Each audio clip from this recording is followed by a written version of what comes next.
साल 1914 स्टार्ट होता है इस वर्ल्ड के हिस्ट्री का one of the deadliest war,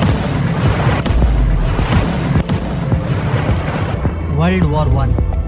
लगभग 5 साल तक वॉर चलता रहता है टिल 1918। इस वॉर के दौरान लाखों इंडियन आर्मी ब्रिटिश की तरफ से फाइट कर रहे थे, इस एक्सपेक्टेशन के साथ कि ब्रिटिशर्स इंडिया के साथ काइंडनेस दिखाएंगे। लेकिन बदले में इंडियंस को क्या मिलता है?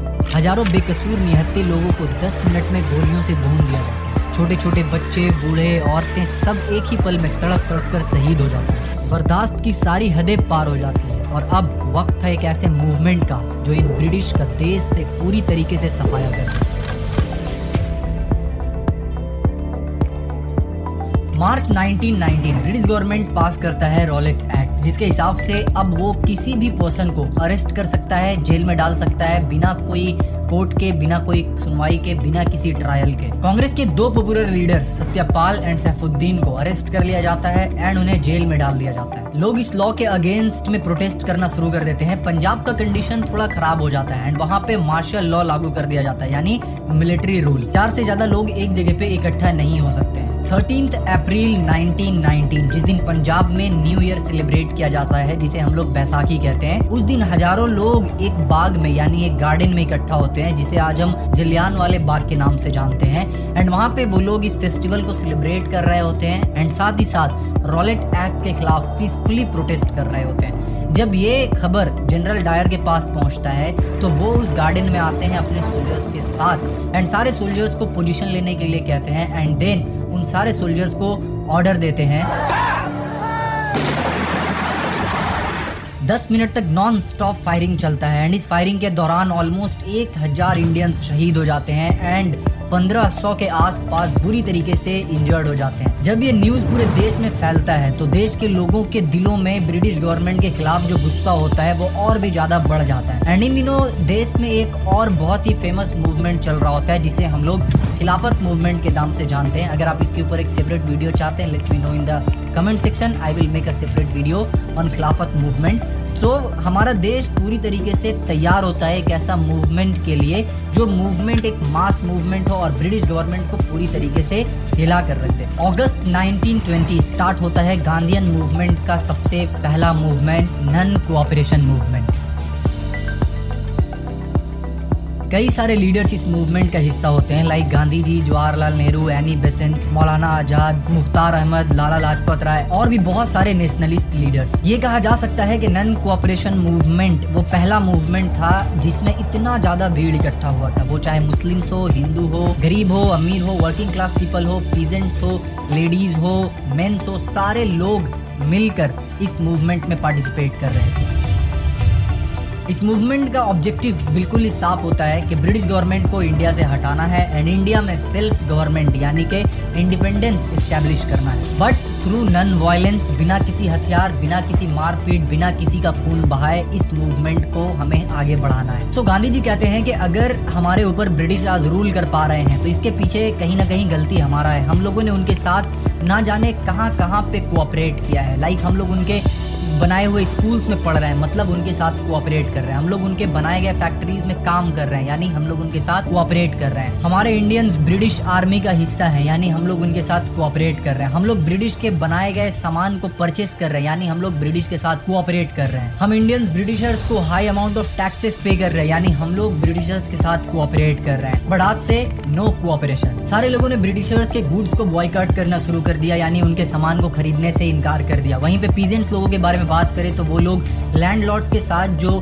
कोऑपरेट कर रहे थे, हाई टैक्सेस पे करके अपना लैंड उन लोगों को दे रहे थे, वो लोगों ने कोऑपरेट करना बंद कर दिया। वहीं पे वर्कर क्लास के बारे में बात करें तो वो लोग फैक्ट्रीज में स्ट्राइक्स ऑर्गेनाइज करना शुरू कर दिए। स्टूडेंट्स लोगों ने गवर्नमेंट स्कूल्स में जाने से मना कर दिया एंड जो हमारे नेशनल स्कूल्स एंड कॉलेजेस थे उसमें उन्होंने जाना स्टार्ट किया। वुमेन्स लोग मिलकर इस मूवमेंट के बारे में अवेयरनेस फैला रहे थे, एजुकेशन चारों तरफ स्प्रेड कर रहे थे इस मूवमेंट के बारे में। जब मूवमेंट अपने पीक पे चल रहा होता है तब कुछ ऐसा होता है जो किसी ने इमेजिन भी नहीं किया था। वीडियो की तरफ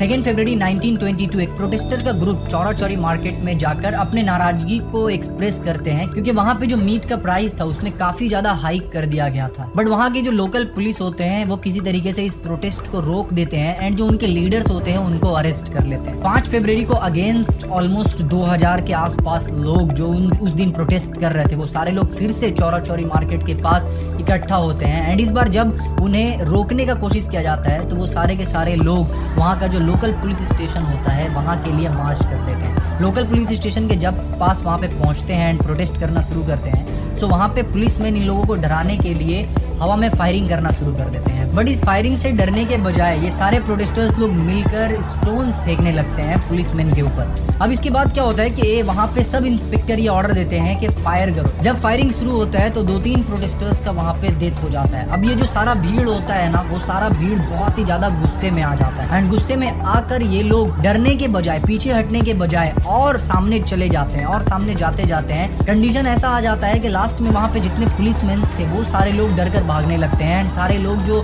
पुलिस स्टेशन होता है ना उसमें जाकर छुप जाते हैं। बट भीड़ का गुस्सा भी शांत नहीं होता है एंड ये लोग पूरे के पूरे पुलिस स्टेशन में आग लगा देते हैं। बताया ये जाता है कि इस प्रोटेस्ट में जो वायलेंट हुआ था इसके कारण ऑलमोस्ट 23 पुलिस ऑफिसर का डेथ हो जाता है एंड ये जो इंसिडेंट है ये पूरे देश में एज अ बहादुरी, एज अ ब्रेवरी के तौर पे देखा जाता है कि कितने ज़्यादा बहादुर हमारे देश के लोग हैं।